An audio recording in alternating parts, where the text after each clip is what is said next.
Hello students fifth chapter तक हम लोग डिस्कस कर चुके हैं। फिफ्थ चैप्टर हमारा कंप्लीट हो चुका था। फिफ्थ चैप्टर था हमारा थ्योरी ऑफ डिमांड, जिसके अंदर हमने वेरियस टॉपिक्स जो थे डिमांड से रिलेटेड वो सारे टॉपिक्स हमने डिस्कस किए। हमने लॉ ऑफ डिमांड भी डिस्कस किया और आप सभी को पता है लॉ ऑफ डिमांड क्या कहता है। When the price of any commodity increases the demanded quantity of that commodity decreases and when the price decreases the demanded quantity will increase. ये था हमारा लॉ ऑफ डिमांड। तो स्टूडेंट हमने law of demand के अंदर ये देखा कि अगर किसी प्रोडक्ट की प्राइस इंक्रीज होती है तो उसकी डिमांडेड क्वांटिटी जो है वो डिक्रीज हो जाती है। जब प्राइस डिक्रीज होती है तो डिमांडेड क्वांटिटी इंक्रीज हो जाती है। हमें ये सब पता है कि प्राइस बढ़ती है तो डिमांड कम होती है, प्राइस कम होती है तो डिमांड बढ़ जाती है, लेकिन कितनी कम होती है कितनी बढ़ती है ये चीज़ हम नहीं बता सकते। यानी प्राइस के अंदर जो परसेंटेज चेंज आते हैं या जो प्राइस में चेंजेस आते हैं उन चेंजेस की वजह से नो डाउट डिमांड जो है वो इफेक्ट होती है, लेकिन कितनी इफेक्ट होती है, किस डायरेक्शन में इफेक्ट होती है, ये चीज़ हमने कैलकुलेट नहीं की थी या ये चीज़ हम उस लॉ ऑफ डिमांड से मेजर नहीं कर सकते। तो स्टूडेंट ये चीज़ हमें कैलकुलेट अगर करनी है तो उसके लिए हमारे को पता होना चाहिए प्राइस इलास्टिसिटी ऑफ डिमांड, या ये मैं कहूँ कि अगर हमें उसकी डायरेक्शन पता करनी है या कितना परसेंटेज चेंज आया है डिमांडेड क्वांटिटी में due to the percentage change in price of the commodity, तो यही कहलाता है इलास्टिसिटी ऑफ डिमांड। ठीक है, तो स्टूडेंट अब हमारा जो नेक्स्ट चैप्टर हम स्टार्ट करने वाले हैं आज वो है हमारा 6th chapter price elasticity of demand. अब इस चैप्टर के अंदर हम क्या क्या डिस्कस करेंगे वो बात कर लेते हैं पहले। तो जो चीज़ें हम इस चैप्टर के अंदर डिस्कस करने वाले हैं उसके अंदर सबसे पहला टॉपिक जो है हमारा वो है concept of elasticity of demand. यानी इलास्टिसिटी ऑफ डिमांड क्या होती है, क्या कंसेप्ट है ये, इसको समझेंगे। सेकेंड थिंग हम इसमें देखेंगे meaning of price elasticity of demand. Concept के साथ साथ में हम इसका मीनिंग भी देखेंगे कि प्राइस इलास्टिसिटी ऑफ डिमांड का क्या मतलब है।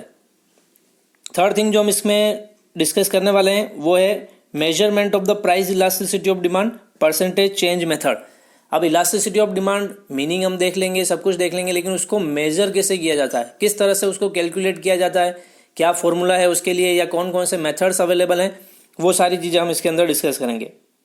फोर्थ पॉइंट जो हम डिस्कस करेंगे वो है हमारा distinct situation of elasticity of demand.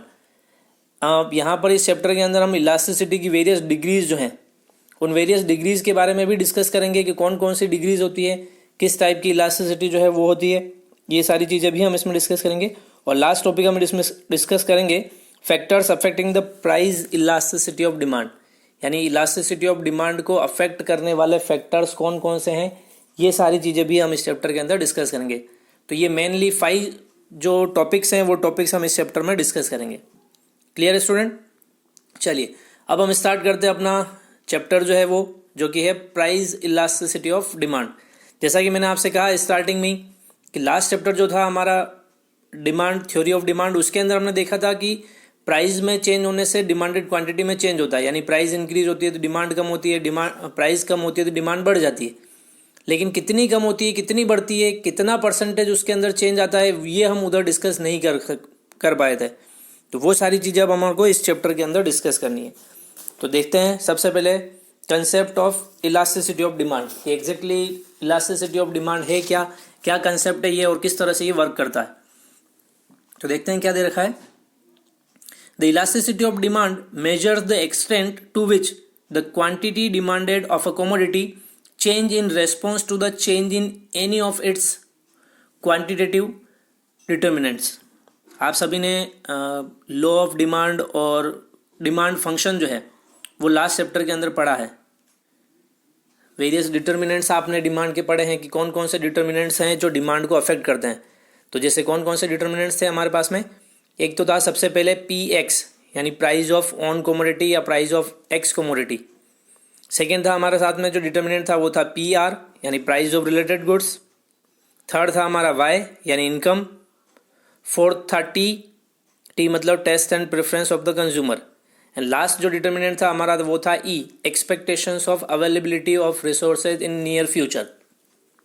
तो ये कुछ कंपोनेंट्स थे या ये कुछ डिटर्मिनेंट्स थे जो किसी भी प्रोडक्ट की प्राइस को क्वांटिटी डिमांडेड जो है उसको अफेक्ट करते हैं। तो ये सारे डिटर्मिनेंट्स थे।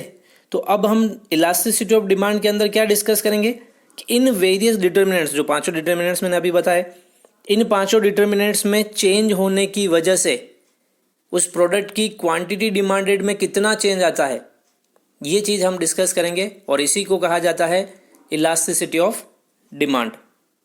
आया समझ में कि वेरियस डिटर्मिनेंट्स जो है डिमांड के, जो 5 डिटर्मिनेंट्स की हम बात कर रहे थे, वो पांचों डिटर्मिनेंट्स जो हैं उन डिटर्मिनेंट्स की वजह से किसी प्रोडक्ट की डिमांडेड क्वांटिटी के अंदर जो चेंज आता है उस चेंज को ही कहा जाता है इलास्टिसिटी ऑफ डिमांड। तो जैसा कि अपने को इस कंसेप्ट ऑफ इलास्टिसिटी में दे ही रखा है, the elasticity of demand measures the extent to which the quantity demanded of a commodity changes in response to the change in any of its quantitative determinants. As has been explained in the last chapter, the demand for the commodity mainly depends upon its own price, income and the consumers and the income of the consumer and the price of the related goods। 3 factor ही दिए हुए हैं, 2 factor extra हैं वो मैंने आपको बता दिए, T और E। तो इन सारे फैक्टर्स की वजह से जो चेंज आता है उसी को कहते हैं elasticity of demand. Thus, by the elasticity of demand we means to extend to which the quantity demanded of a commodity changes with a change in its own price or income of the consumer or price of related goods।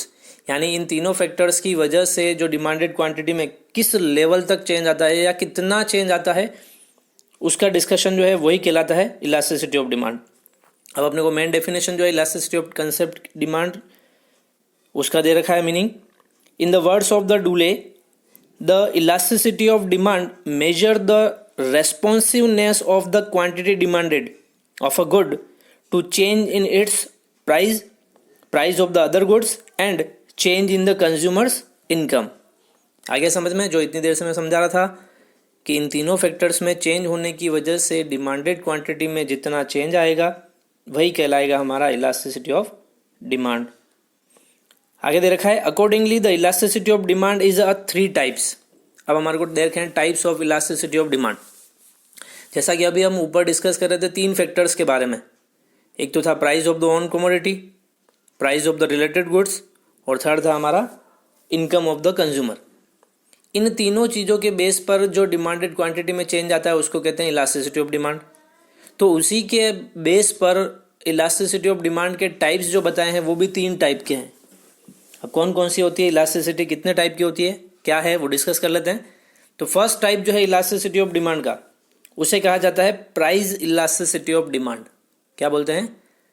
Price elasticity of demand. तो देखिए इसका नाम है जैसे price elasticity, तो इसका मतलब क्या होगा कि उस प्रोडक्ट की खुद की प्राइस की वजह से, उस प्रोडक्ट की खुद की प्राइस की वजह से यानी on price of the commodity, उसकी वजह से उसकी डिमांडेड क्वांटिटी में जो चेंजेस आते हैं उसे ही कहा जाता है प्राइस इलास्टिसिटी ऑफ डिमांड। क्या बोला मैंने? प्रोडक्ट की खुद की प्राइस की वजह से, on price of the commodity की वजह से उसकी डिमांडेड क्वांटिटी में जो चेंजेस आते हैं उसी को हम कहते हैं प्राइस इलास्टिसिटी ऑफ डिमांड। देखते हैं डेफिनेशन क्या दे रखी है। When the change in quantity demanded is measured with the respect of the change in own price of the commodity, it is called the price elasticity of demand। कि अगर demanded quantity में जो change है उस change को in respect of its own price measure किया जाता है तो उसे ही कहा जाता है प्राइस इलास्टिसिटी ऑफ डिमांड। ठीक है स्टूडेंट, सबसे इंपॉर्टेंट टॉपिक आपका यही है प्राइस इलास्टिसिटी ऑफ डिमांड। ये जो अपना चैप्टर है उस चैप्टर के अंदर only price elasticity of demand को ही एक्सप्लेन किया गया है। आगे के जो टाइप्स हैं, जैसे हम आगे पढ़ेंगे, अभी 2 टाइप्स और हैं इलास्टिसिटी ऑफ डिमांड के, उन टाइप्स को इसके अंदर डिस्कस नहीं किया गया है। यानी पहले ये सब डिस्कस थे आपके पुराने जो सिलेबस था उसके अकॉर्डिंग, लेकिन अभी सिलेबस में जो चेंजेस हुए हैं उनके अकॉर्डिंग अभी केवल प्राइस इलास्टिसिटी ऑफ डिमांड जो है वही अपने सिलेबस के अंदर है। तो देख लेते हैं प्राइस इलास्टिसिटी में समझ में आ गया। अगले 2 टाइप कौन से हैं? तो सेकेंड टाइप जो है हमारा वो है इनकम इलास्टिसिटी ऑफ डिमांड। जैसा कि ऊपर दे रखा था प्राइस इलास्टिसिटी, तो हमने किससे मेजर किया था डिमांडेड क्वांटिटी में चेंज को? प्राइस से। अब जैसे दे रखा है हमारे को इनकम इलास्टिसिटी ऑफ डिमांड, तो इसका मतलब क्या होगा कि किसी कंज्यूमर की इनकम के अंदर जो चेंजेस होते हैं उसके वजह से डिमांडेड क्वांटिटी में जो चेंज आता है या जितना चेंज आता है उसे ही कहा जाता है इनकम इलास्टिसिटी ऑफ डिमांड। या फिर इन टर्म्स ऑफ डेफिनेशन हम बात करें अगर, तो when the change in quantity demanded is measured with the respect to the change in income of the buyers। देखिए ऊपर वाली डेफिनेशन और नीचे वाली डेफिनेशन बिल्कुल सेम है, केवल चेंज कहाँ किया उन्होंने कि जहाँ ऊपर लिखा था due to respect to the change in price, वहाँ चेंज इन प्राइस की जगह पर इन्होंने कर दिया है चेंज इन इनकम। यानी अगर किसी प्रोडक्ट की डिमांडेड क्वांटिटी में जो चेंज आता है उसको उसकी कंज्यूमर की इनकम में चेंज होने की वजह से अगर होता है चेंजेस, तो उसी को कहा जाता है income elasticity. In response to the change in income of the buyer it is called the income elasticity of demand. आ गया समझ में कि इनकम में चेंज की वजह से डिमांडेड क्वांटिटी में जितना चेंज आता है उसी को कहा जाता है income elasticity of demand. Clear? तो दो टॉपिक हमने डिस्कस कर लिए, प्राइस इलास्टिसिटी और इनकम इलास्टिसिटी। अब देखते हैं हम अपना जो थर्ड टाइप है इलास्टिसिटी ऑफ डिमांड का, जो कि है क्रॉस इलास्टिसिटी ऑफ डिमांड। क्या है? Cross elasticity of demand. अब देखते हैं क्रॉस इलास्टिसिटी ऑफ डिमांड क्या है। तो cross elasticity of demand when the change in quantity demanded of one commodity is measured with respect to the change in price of the other commodity, it is called cross elasticity of demand। कि अगर किसी particular product की demanded quantity में जो change आता है वो change related goods की प्राइस में चेंजेस की वजह से आता है। किसमें? रिलेटेड गुड्स की प्राइस में चेंजेस की वजह से अगर आता है ये चेंज, तो उसे कहा जाता है क्रॉस इलास्टिसिटी ऑफ डिमांड। अब आप लोगों को पता है रिलेटेड गुड्स में कौन कौन से गुड्स आते हैं। अभी लास्ट चैप्टर में पढ़ा था हमने, रिलेटेड गुड्स में आते हैं दो goods, substitute goods and complementary goods. यानी मेरे कहने का सिंपल सा मीनिंग ये है कि अगर सब्स्टिट्यूट गुड्स और कॉम्प्लीमेंट्री गुड्स के केस में एक प्रोडक्ट की डिमांडेड क्वांटिटी में जो चेंज आता है वो किसी दूसरे प्रोडक्ट यानी कि सब्स्टिट्यूट गुड्स या कॉम्प्लीमेंट्री गुड्स की प्राइस में चेंज की वजह से अगर आता है तो इसको कहा जाता है cross elasticity of demand. Clear? तो स्टूडेंट तीनों टाइप जो थे वो हमने तीनों टाइप डिस्कस कर लिए। फर्स्ट टाइप था हमारा प्राइस इलास्टिसिटी ऑफ डिमांड, जिसमें प्रोडक्ट की खुद की प्राइस यानी on price of the commodity उसकी वजह से डिमांडेड क्वांटिटी में चेंज आता है। सेकेंड था हमारा इनकम इलास्टिसिटी ऑफ डिमांड, जिसमें कंज्यूमर की इनकम में चेंज होने की वजह से डिमांडेड क्वांटिटी में चेंज होता है। और थर्ड था हमारा क्रॉस इलास्टिसिटी, तो इसमें होता है रिलेटेड गुड्स की प्राइस में चेंज, यानी रिलेटेड गुड्स की प्राइस में चेंज होने की वजह से डिमांडेड क्वांटिटी में जो चेंज आता है उसे कहा जाता है cross elasticity of demand. Clear student? तो ये हमने डिस्कस कर लिया concept of elasticity of demand, क्या होता है इलास्टिसिटी ऑफ डिमांड और उसके कौन कौन से टाइप्स हैं। अब एक छोटा सा टॉपिक और है हमारे पास में, meaning of elasticity of demand, वो भी डिस्कस कर लेते हैं। तो मीनिंग वैसे मैं आप लोगों को ऑलरेडी इतनी देर से बता ही रहा हूँ कि डिमांडेड क्वांटिटी में जो चेंज आता है due to the change in the price of the own commodity is known as a elasticity of demand. तो अभी हम देखते हैं अब अपना अगला मीनिंग जो है अपना प्राइस इलास्टिसिटी ऑफ डिमांड। जैसा कि स्टूडेंट मैंने पहले भी बोला था कि प्राइस में चेंज होने से डिमांड में चेंज होता है, ये हमें पता है, ये हमने लॉ ऑफ डिमांड के अंदर डिस्कस किया था। लेकिन प्राइस में कितना चेंज हो रहा है और डिमांडेड क्वांटिटी में उसकी वजह से कितना चेंज आ रहा है, कितना बोल रहा हूँ मैं, कितना चेंज आ रहा है डिमांडेड क्वांटिटी में प्राइस में चेंज होने की वजह से।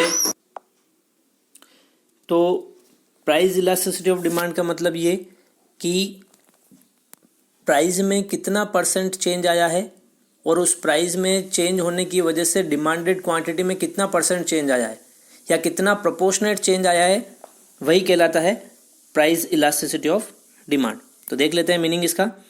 The price elasticity of demand is defined as a measurement of the percentage change. Underline कर लीजिएगा इसको, क्या लिखा हुआ है, the price elasticity of demand is defined as a measurement of percentage change in quantity demanded due to the percentage change in own price of the commodity. क्या कि demand के अंदर कितना परसेंटेज चेंज आया है due to the percentage change in demanded quantity, sorry percentage change in own price of the commodity, or it tells us about the percentage fall in demand due to the percentage rise in price of the and percentage rise in demand due to the percentage fall in price। या सीधी सी बात यही है जो short में हमने बोली कि percentage change in price की वजह से डिमांड के अंदर कितना परसेंटेज चेंज आया है वही कहलाता है price elasticity of demand. It is the degree of the responsiveness of the demand for the commodity to a change in its own price. क्या है ये एक डिग्री है जो खुद की प्राइस में चेंज, यानी किसी पर्टिकुलर कमोडिटी की खुद की प्राइस में चेंज होने की वजह से उसकी डिमांडेड क्वांटिटी में जो रेस्पॉन्स दिखता है या जो उसमें चेंजेस दिखता है वही कहलाती है elasticity of demand. In short, focus zone में हमारे को एक छोटी सी डेफिनेशन और दे रखी है। The price elasticity of demand is a degree of change in demand in response to a change in own price of the commodity. कि कमोडिटी की खुद की प्राइस में जो चेंज होता है उसके रेस्पॉन्स में या उसकी वजह से या उसके रेस्पेक्ट में डिमांडेड क्वांटिटी में कितना परसेंटेज या कितना प्रोपोर्शनेट चेंज आता है, यही कहलाता है प्राइस इलास्टिसिटी ऑफ डिमांड।